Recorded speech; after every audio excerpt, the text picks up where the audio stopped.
Tonight, leaders from both Iran and the United States dialing down tension amid talk of a potential war. The country's supreme leader has said that there will be no such thing, but a key advisor to Iranian President Hassan Rouhani is singing a far different tune, tweeting this: Donald Trump, you wanted a better deal with Iran.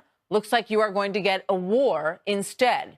That's what happens when you listen to the mustache. Good luck in 2020.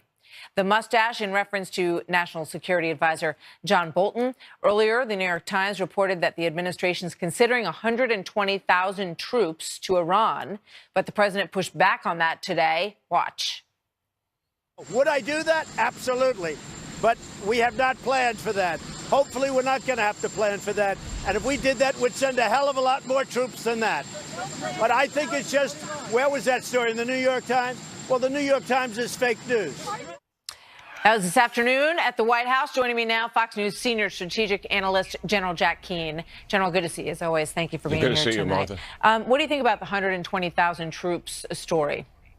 Well, I think it's pretty much a distortion of what really happens. I'm intimately familiar with the process of providing options dealing with a potential crisis like this. And by the way, the options are really provided by the Central Command Commander, General McKenzie from Florida. They may present them in the Pentagon, but that's where they come from. So let's give me an example. So Iran can take some action.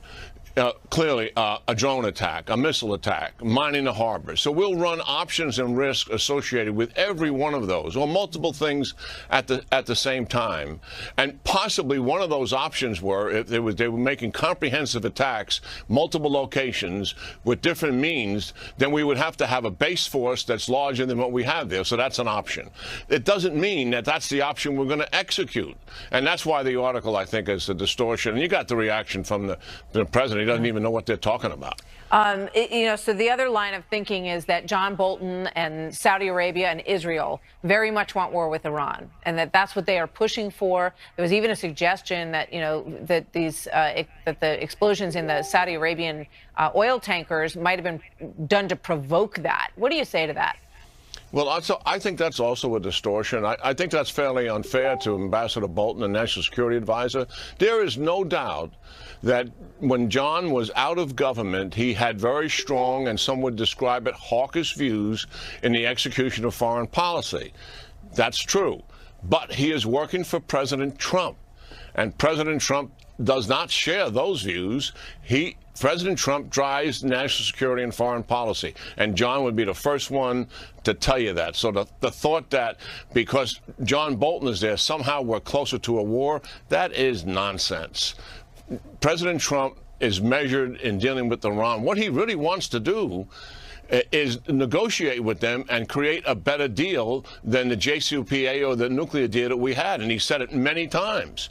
So a lot of what we're doing is to push back on the Iranians, get their attention, change their behavior. We're not looking for regime change, and we're certainly not looking for a war. Before I let you go, there's some thinking that the former Secretary of State, John Kerry, at one point encouraged them to just hang in there. He said President Trump won't be in office in the next term. Wait it out, and we'll get you JCPOA back. I believe that's true, and I think it's outrageous behavior and really quite unprecedented. It's one thing to talk to a foreign government. It's another thing to provide advice to a government which is a stated adversary of the United States, as have been killing Americans since the early 1980s. That behavior is despicable. I know Senator Marco Rubio has talked about a Logan Act investigation into what John Kerry may have said to the leadership in Iran. So we'll see if that goes anywhere. General, thank you very much. Good to see you tonight, sir. Yeah, good seeing you, Martha. You too. More on the story next.